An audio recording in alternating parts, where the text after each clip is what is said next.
Hey kindergartners, it's Mrs. Seals back for our next science lab. So last week we started talking about something called energy, and we were talking about one form of energy called light. This week we're going to be talking about another form of energy called sound energy. So let's get started. Your target says, I can use the senses to explore forms of energy such as sound. So let's review. Energy is the ability to cause change or do work. And in kindergarten, we're learning about 3 forms of energy: sound, light, and then next week we'll be talking about what we call thermal energy, which is heat. So sound energy is a form of energy that is produced by vibrations. And a vibration is when something moves back and forth very quickly. So what I want you to do is I want you to put your hand on your throat and go, or you can talk, or you can say something. Hopefully you feel something moving. That's a vibration.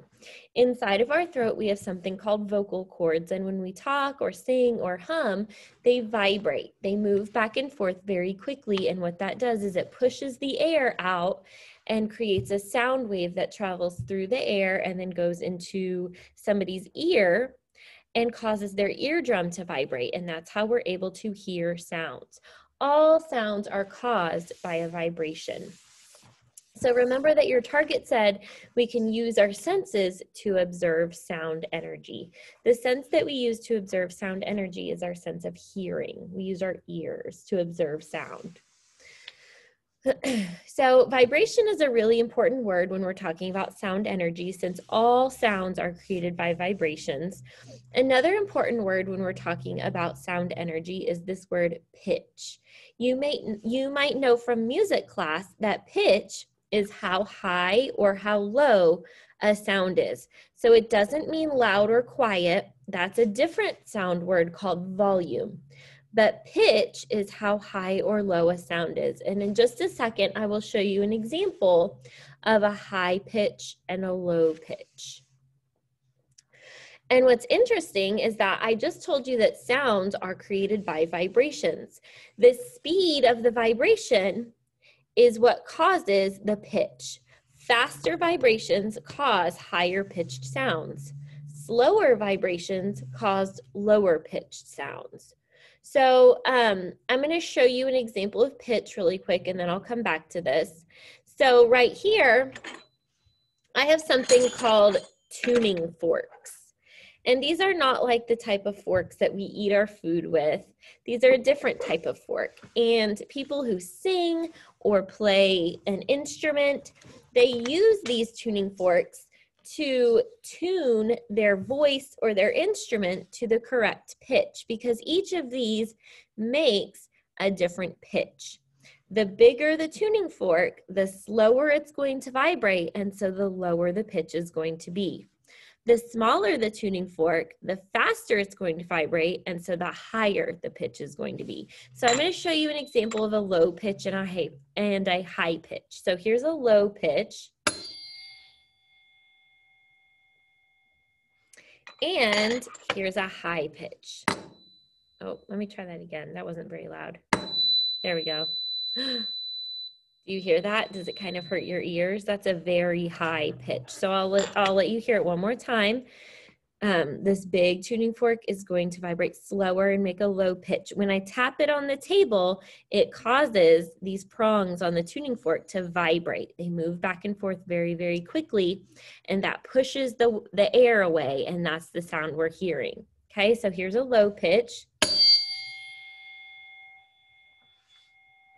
And then here's the high pitch one more time. You hear the difference? So pitch does not have to do with loud and quiet. It has to do with high and low. All right, so how is sound used in our everyday lives? I would like for you to pause the video, talk to your grown-up or whoever you're with, and think about what are some ways we use sound, or how is sound important to us? And when you're done, come back and I'll show you some things I thought of. Here's what I thought of. We use sound to listen to music, to listen to our teacher. We can hear birds chirping or singing. We can hear a car beeping its horn. We listen to and watch the TV, and we can talk to our friends. These are just some of the ways that sound is important to our lives and ways that we use sound. So today what we're going to do a very simple activity. If you're at home and you have these materials, this is something that would be very easy for you to do. We're going to make a kazoo. And after we make it, you will be able to hum into it and you will be able to feel the vibrations, okay? So to make a kazoo, all you need is, you can either use a toilet paper roll, or I had a paper towel roll and just cut it in half, okay? So you're gonna need a paper towel roll. You're going to need a piece of wax paper, just like a square that big enough to cover this. And you will need, you will need a rubber band to secure the wax paper on. And, oh, I just forgot everything. You will need something like a push pin or a safety pin or something sharp to poke holes in the wax paper with. So all you're going to do to make your kazoo is take your piece of wax paper, cover up the top of your roll, and you want to make sure it's pulled tight, which is the tricky part. Then you're going to take your rubber band and secure it on there, okay, nice and tight.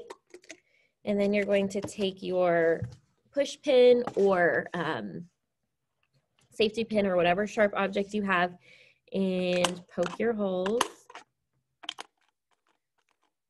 Not a lot, just a few. Okay, and then your kazoo is ready. And the way you use your kazoo is you're gonna hum into it like this. Did you hear that? And also, if I put my hands on this wax paper, I can feel the vibrations. I can feel it vibrating, because what happens is when I make that noise and my vocal cords vibrate and it pushes the air out of my mouth into the kazoo, it forces the wax paper to vibrate.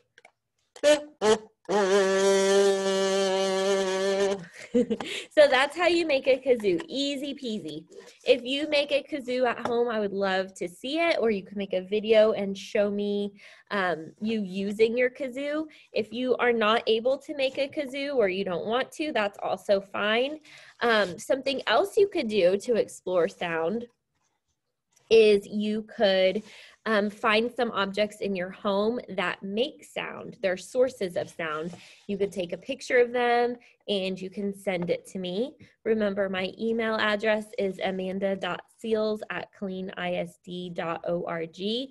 I would love to see what you come up with, or different ways that you choose to explore sound energy. All right, I hope that you had fun, and I will see you next week. Bye, guys.